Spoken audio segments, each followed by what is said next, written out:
Bien, bonjour à tous.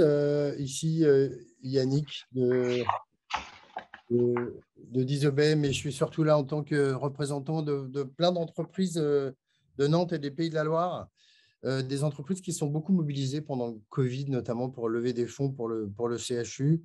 Et effectivement, on s'est dit que bah voilà, il y a une activité absolument terrible qui se passe en Ukraine et que bah, on est un peu démunis face à cette actualité-là. Et donc, bah voilà, on s'est demandé voilà, comment on peut nous aussi contribuer pour venir en soutien aux populations. Et c'est pour ça qu'on a essayé de chercher bah, une association, une organisation qui est, un, efficace, deux, transparente et qui fait des vraies choses concrètes pour les populations ukrainiennes. Et puis, bah, via notre réseau et par connaissance personnelle, on a identifié l'association des Joyeux Petits Souliers, dont le président est François Blanchet, qui est aussi un élu à la région et qui est aussi le maire de Saint-Gilles-Croix-de-Vie. Et voilà. Et donc, cette association, elle fait énormément pour l'Ukraine. Alors, direct, on rentre dans le vif du sujet. François Blanchet, est-ce que tu peux nous dire en deux mots un peu quel est l'objet de cette association dont tu es président depuis 2008, mais qui existe depuis 1995, et comment vous œuvrez concrètement pour l'Ukraine en ce moment? Alors, merci Yannick. Tout d'abord, merci à tous de cette initiative et merci d'être présent. L'association, donc les Joyeux Petits Souliers d'Ukraine, que je préside, a été créée en 95. Elle rassemble aujourd'hui à peu près 1000 personnes sur le territoire français. On est dispatché sur tout le territoire. C'est une association nationale qui a son siège social à Saint-Gilles-Croix-de-Vie. Et donc, on a deux missions, une mission culturelle et une mission humanitaire. La mission culturelle, elle est de faire venir en France des groupes de danse et des groupes de chant d'Ukraine. Et puis, avec cette mission humanitaire est née une mission culturelle. Et donc, grâce au spectacle que l'on fait en France, on fait à peu près 2 tournées de 3 semaines par an. On arrive à dégager des fonds pour aider l'ouest de l'Ukraine, la ville de Lviv, d'où vient Christina, qui est à côté de moi. On aide des orphelinats, des hôpitaux, des maisons de retraite. On aide aussi l'hôpital pédiatrique de Tchernobyl, qui existe toujours aujourd'hui et qui soigne encore les enfants qui subissent les conséquences de la catastrophe. Et donc, l'association fonctionne depuis plus de 20 ans et fonctionne très bien. Depuis 2012, on a aussi contracté un partenariat avec l'UNESCO pour envoyer des convois de matériel en Ukraine. Ce qui fait qu'en fait, en France, on a des familles d'accueil qui accueillent nos danseurs et chanteurs pendant les tournées, des bus pour les emmener, et on a des convois. Donc forcément, quand la guerre s'est déclarée, notre vocation n'était pas du tout d'entrer dans cette guerre, mais on s'est dit, on a les bus, on a les familles d'accueil, on a les camions, donc on peut accueillir des réfugiés, on peut envoyer du matériel en Ukraine et on peut faire en sorte d'aider ce pays. Voilà. Donc aujourd'hui, on est à notre 10e bus qui a été organisé de réfugiés. Donc il est parti hier matin de Lviv et donc il arrivera demain midi à Albi dans le Tarn. Donc c'est 500 personnes qu'on a réussi comme ça à sortir du pays. Et on continue au rythme d'à peu près un bus toutes les semaines. Et on est à notre 17e convoi de matériel qui est parti depuis 2 mois. On fait à peu près deux convois chaque semaine euh, de matériel précis dont ils ont besoin là-bas. Voilà. Donc on n'avait pas forcément vocation à entrer dans cette guerre, mais on a pu réagir très vite parce qu'on avait à la fois les véhicules, les structures et les familles d'accueil.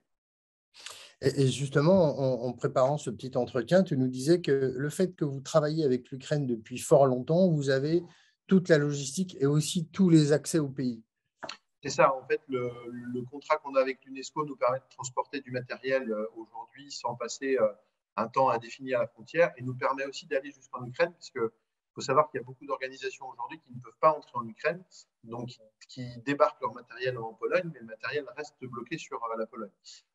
Nous, l'avantage, c'est qu'on met 50 heures pour aller de chez nous jusqu'en Ukraine et que les gens qui donnent, là, vous voyez, par exemple, on a envoyé hier un convoi avec des denrées non périssables, essentiellement de la nourriture, des produits de périculture. Il faut savoir que tous les orphelinats de l'Est ont été bombardés, donc tous les orphelins sont arrivés à l'Ouest et que la ville de Lviv, d'où ils sont, en 2 mois, est passée de 800 000 habitants à 1,4 million, parce qu'il y a énormément de réfugiés.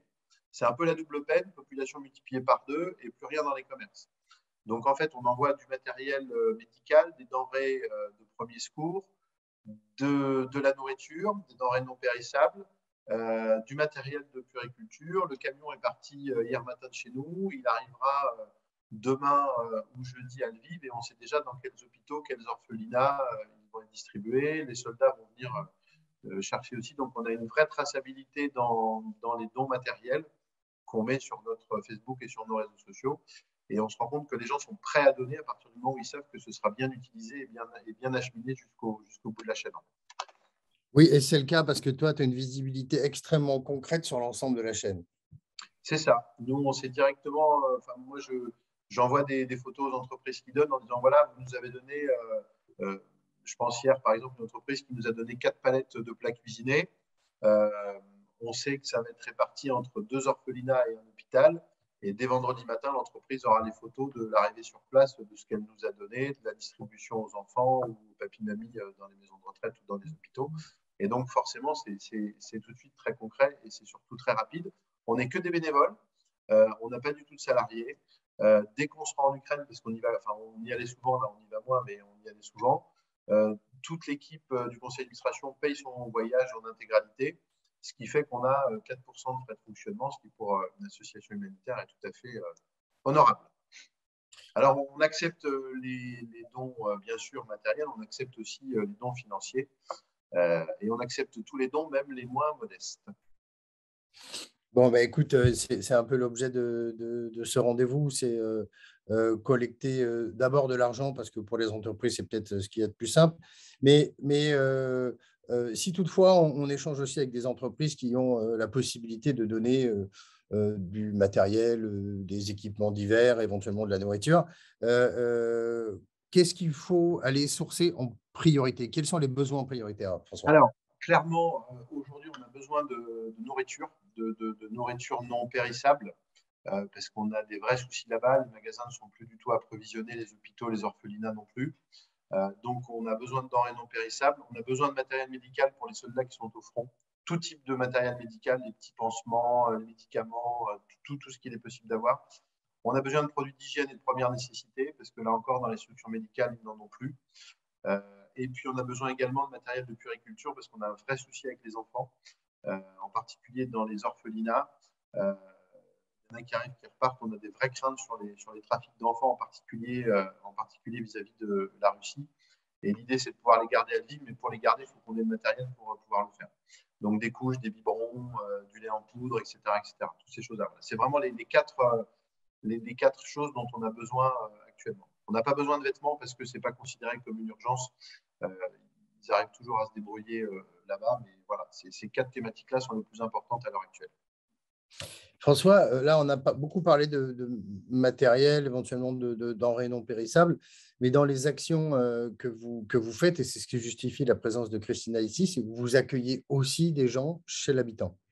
Oui, on a accueilli, nous, sur Saint-Gilles-Croix-de-Vie, 2 bus, donc une centaine de personnes qui sont hébergées aujourd'hui dans des familles.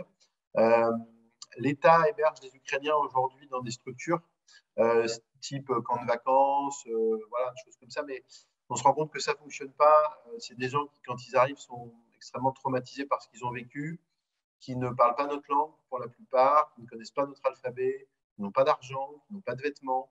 On en a qui sont arrivés, nous, à Saint-Gilles, des mamans et des enfants. Dans le sac, il y avait les 2 passeports et les 2 doudous, mais il n'y avait rien de plus, quoi. Donc, il faut leur trouver des vêtements, il faut leur trouver des papiers, il faut faire des démarches administratives, il faut scolariser les enfants.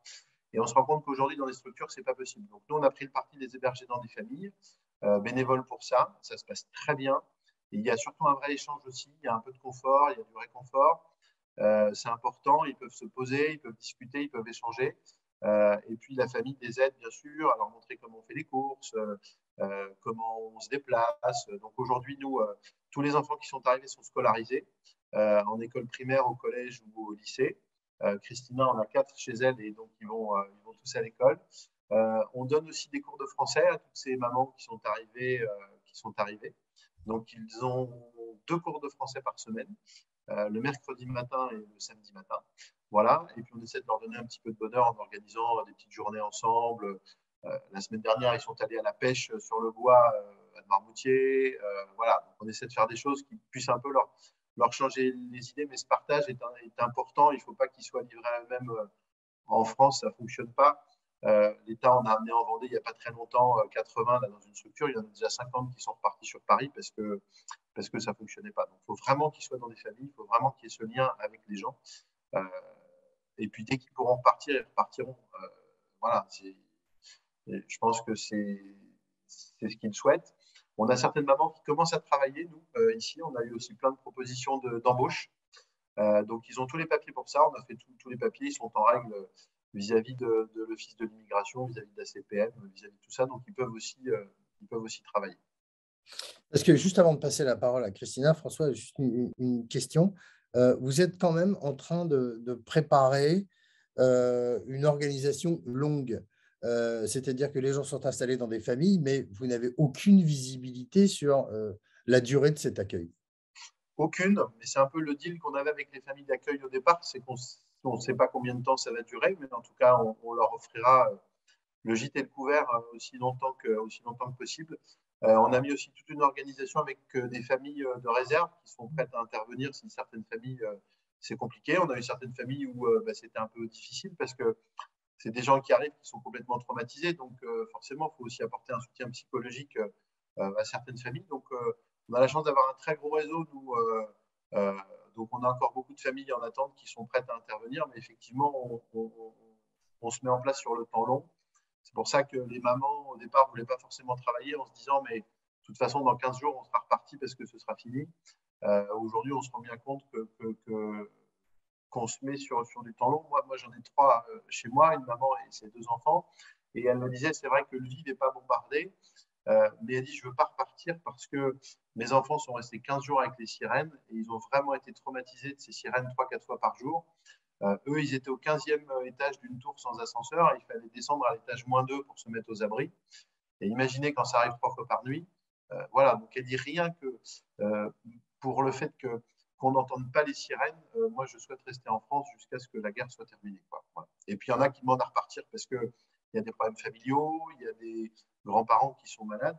Il faut vraiment savoir que pour eux, partir, c'est, Gilles disait, choisir, c'est mourir, mais pour eux, ça a été un peu le cas. C'est-à-dire qu'ils partent avec beaucoup de culpabilité, en se disant, on abandonne une partie de notre famille, nos parents, nos grands-parents, mais on part parce qu'il faut qu'on protège nos enfants. Quoi. Voilà. Mais le choix de partir est extrêmement difficile à faire.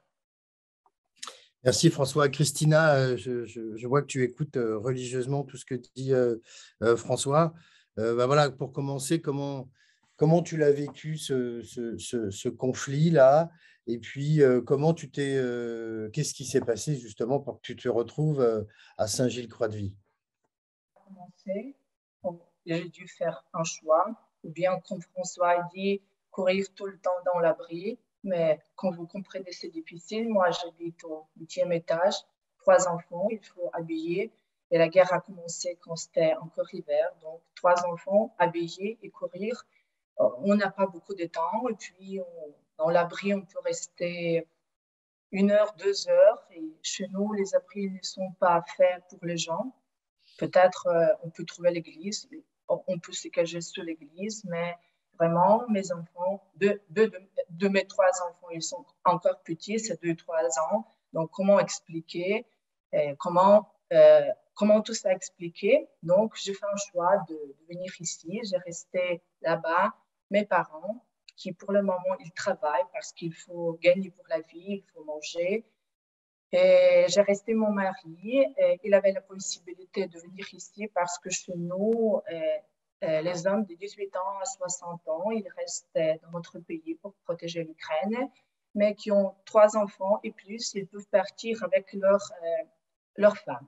Mais mon mari, il a fait un choix qu'il doit rester là-bas, protéger l'Ukraine d'un côté, et aussi d'être près de mes parents et près de ses parents parce que ses parents, ils sont déjà âgés. Donc, moi-même, j'ai fait un choix. C'était vraiment difficile parce que, premièrement, j'ai resté mes proches. Deuxièmement, c'était vraiment difficile dans le bus de venir ici. C'était 51, 52 heures de la route. C'était un peu froid parce que c'était l'hiver, mais maintenant, je vois que je fais un bon choix parce que maintenant, les enfants, ils sont scolarisés. ils peuvent ne pas entendre les sirènes, ils peuvent se promener, ils peuvent ne pas se cacher dans les abris et être toujours malades. Comme on voit dans notre pays, les enfants sont toujours malades et parfois ils meurent parce qu'ils n'ont pas de soins, des médecins là-bas. Et maintenant, je vois que je fais un bon choix pour mes enfants, mais je ne sais pas pour combien de temps. Chaque fois et chaque jour, je prie et j'espère que ce ne sera pas pour longtemps et que bientôt, on va revenir dans notre pays. Bien, et alors, à un moment, tu as pu bénéficier d'un convoi pour venir en Vendée. Comment ça s'est organisé et qui t'a accueilli en France? On nous a donné une maison où nous habitons tous six personnes, quatre enfants et deux adultes. Les familles qui nous ont accueillis nous aident si on a besoin des aliments, de vêtements. On écrit des messages, on les aide. Encore, si j'ai des questions, euh, j'ai la possibilité de communiquer avec François. Donc, il, il m'aide toujours quand on a des cas urgents. Et on a près de nous aussi un secours catholique qui nous aide aussi d'avoir de vêtements parfois, mais parfois je me sens mal parce que je comprends que je n'ai pas pu prendre beaucoup de vêtements. On est venu l'hiver, maintenant c'est presque l'été, mais on doit changer de vêtements pour l'enfant. D'abord c'était l'hiver, maintenant c'est le printemps, puis c'est l'été, il faut y aller et prendre de vêtements gratuitement. Je me sens mal pour cela, mais on y va pour prendre de vêtements parce qu'ils sont avec nous, ils vont à l'école, ils déchirent le vêtement, il faut tout changer, tout cela pour avoir pour les enfants. Christina, est-ce que tu as encore des contacts avec ta famille ou tes amis en Ukraine? Et que sais-tu de l'évolution du conflit là-bas? Comment les gens le vivent là-bas? Oui, j'ai tâche de contacter avec mon mari et avec ma mère et mon père chaque jour. On a le wifi à la maison. Euh, on ne connaît pas que sera le lendemain, mais comme j'ai déjà dit dès le début, on dit que jusqu'à 9 mai, Poutine, il veut envahir toute l'Ukraine. S'il ne va pas envahir l'Ukraine, il dit qu'il va tout détruire. On ne sait pas où est la vérité, ou peut-être on dit tout cela, ou bien c'est la vérité, parce que pour le moment, c'est plus ou moins calme à Lviv. Il y a des sirènes, il y a le jour quand il y a quatre fois par jour les sirènes, il y a le jour quand c'est calme. Mais comme ma mère dit, si c'est calme, euh, je ne me sens pas bien parce que je pense que, par exemple, le soir, la bombe peut tomber sur le lit. Et comme on a dit, on ne sait pas où la bombe va tomber parce que on ne sait pas, parce que la bombe peut changer de direction 15 fois. Et c'est pourquoi, le dernier moment, la bombe peut tomber sur ta ville. Et tu peux ne pas avoir le temps pour se cacher dans l'abri, pour courir dans l'abri. Et parfois, il y a le moment quand les gens ils sont déjà fatigués de courir. C'est pourquoi peut-être il y a des morts même à Lviv, comme vous avez peut-être vu cette situation avec service automobile, quand les messieurs sont venus au travail, ils sont entrés, ils n'ont pas pu, ils n'ont pas trouvé la solution de se cacher dans l'abri. Ils ont entré dans leur travail, dans le service automobile. Ils étaient tués par le bombe. Dis-moi, est-ce que tu as un message à passer aux gens qui sont connectés avec nous et également aux Français qui vont nous écouter demain? Qu'est-ce que tu as envie de dire à tous ces gens-là? Oui, on voudrait bien demander votre aide, demander de l'aide de différentes manières, de prier de l'argent, parce que l'Ukraine, c'est un pays qui est vraiment petit en comparaison avec la Russie. La Russie, c'est un pays qui est vraiment grand, qui a beaucoup de l'armée.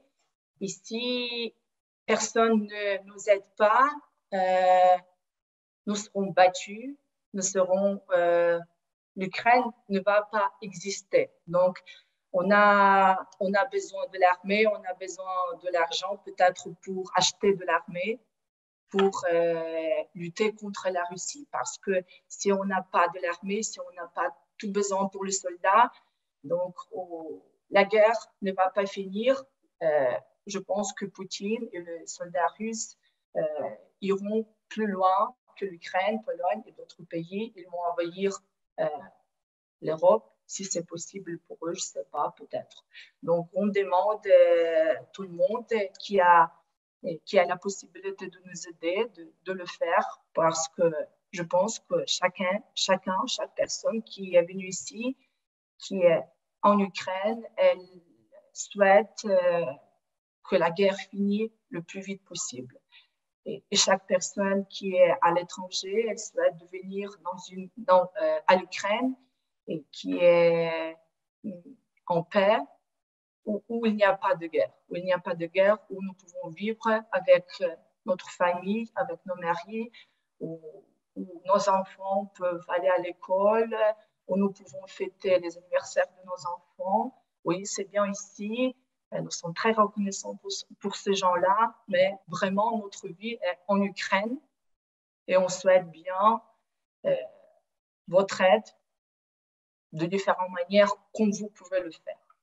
Bravo pour l'initiative, c'est vraiment super. Moi, je vais regarder au niveau de la cantine, en fait, en termes de points de collecte. En fait, je sais qu'on l'a déjà fait. En fait, il y a déjà une collecte qui a été faite il y a un petit mois de ça. En fait, on avait récolté beaucoup de vêtements et effectivement, un petit peu de denrées non périssables. Je pense que c'est quelque chose sur lequel on va revenir, parce qu'à l'époque, on nous est passé par un particulier, en fait, dont la femme est polonaise, qui était allée jusqu'en Pologne.